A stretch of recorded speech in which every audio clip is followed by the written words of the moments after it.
एक बुढ़िया थी जिसके एक पुत्र था। दोनों ही निधन थे और बहुत ही कठिनाई में जीवन जीवन व्यतीत कर रहे थे।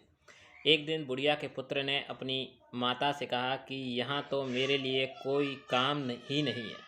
आप मुझे अनुमति दीजिए ताकि मैं किसी दूसरे नगर जाऊँ। हो सकता है कि वहाँ पर मुझे कोई काम मिल जाए और मैं पैसे कमाकर वापस आऊँ। बूढ़ी माँ ने अपने बेटे को एक सिक्का दिया और थोड़ी सी रोटी भी यात्रा मार्ग के लिए दे दी। इसके बाद उसने अपने पुत्र को विदा किया। बुढ़िया का बेटा चलते चलते एक बाजार पहुंचा। वहां पर उसने एक बूढ़े भिखारी को देखा। वह चिल्ला चिल्ला कर कह रहा था कि कोई जो मेरे जीवन के अनुभव को एक सिक्के में खरीदे। कोई भी इसे बूढ़े भिखारी की बात नहीं सुन रहा था।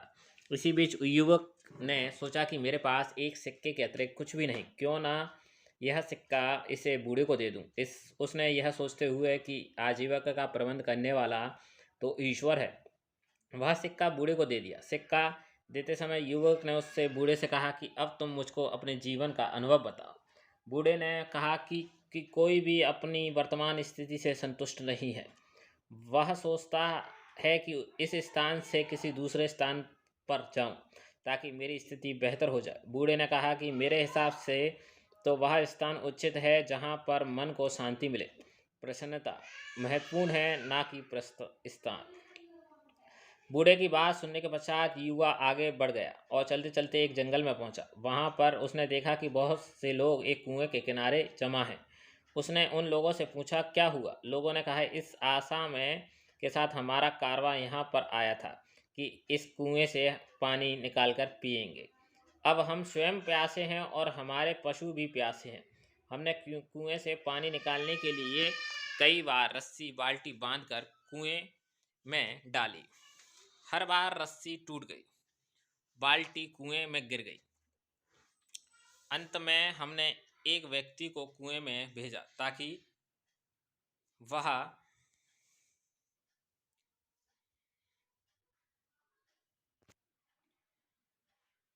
हमारी बाल्टियों को वापस ले आए, किंतु वह भी वापस नहीं आया। पता नहीं कुएं में क्या है। युवक जो अपने घर से काम के लिए निकला था, उसने यह सोचा कि इन लोगों को अपनी योग्यता और क्षमता को प्रदर्शित करने का यह बहुत अच्छा अवसर है। हो सकता है कि कारवां के लोग इसे देखकर मुझे कोई काम सौंप दें। उसने कारवां वालों से को संबोधित करते हुए कहा, यदि आप अनुमति दें तो मैं कुएं में जाकर देखूं कि वहां पर क्या है। कारवां वालों ने उसे तुरंत ही कुएं में जाने की अनुमति दे दी, क्योंकि वे स्वयं इस कार्य से डर रहे थे।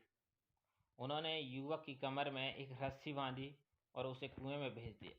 वह दीवार के सहारे धीरे धीरे कुएं में उतर रहा था। जैसे ही वह पानी के निकट पहुंचकर बाल्टियों को ढूंढने लगा का प्रयास कर रहा था, एकदम से उसने एक बहुत बड़े काले देव को देखा। देव ने उससे कहा कि तुम यहाँ पर क्या कर रहे हो। देव को देखकर नौजवान डर गया। उसने देव को सलाम किया। इस पर देव हंसा और बोला, सलाम सुरक्षा लाता है। तुम मुझको एक सज्जन युवक लग रहे हो। मैं तुम्हें से एक प्रश्न करना चाहता हूँ। यदि तुमने मेरे प्रश्न का सही उत्तर दे दिया तो मैं तुम्हें यह अनुमति दूंगा कि कुएं से पानी लेकर सुरक्षित वापस चले जाओ। यदि तुमने मेरी बात का सही उत्तर नहीं दिया तो मैं तुमको भी नहीं, लोगों को भांति यहाँ पर बंदी बनाऊंगा जो तुमसे पहले यहाँ पर आए थे। ऐसे में युवक ने सोचा कि तुम्हें क्या परेशानी है जो यहाँ पर आए, लेकिन अब इन बातों से कोई लाभ नहीं था। अब मुझको ईश्वर पर भरोसा करते हुए देखना यह है कि इस काले देव ने क्या सोच रखा। यह सोचते हुए उसने देव से कहा कि ठीक है, मुझे तुम्हारी शर्त स्वीकार है। तुम अपना प्रश्न पूछो। देवता ने युवा से कहा कि यह बताओ खुशी कहाँ है। देव का प्रश्न सुनकर युवा ने कहा कि मालूम है कि खुशी तो धरती पर ही है। फिर उसने सोचा कि यदि मैं उसको यही उत्तर दे दूंगा तो हो सकता है कि उसे बुरा लगे, क्योंकि उसका घर तो अंधेरे कुएं में है। अब वही सोच रहा था कि युवक को बड़े बूढ़े फकीर की बात याद आई। बूढ़े की बात जैसे ही उसके मन में आई, वह बहुत प्रसन्न हुआ। इसके बाद उसने देव से कहा कि जानते हो खुशी कहाँ है? जहाँ पर मन प्रसन्न वहीं पर खुशी है।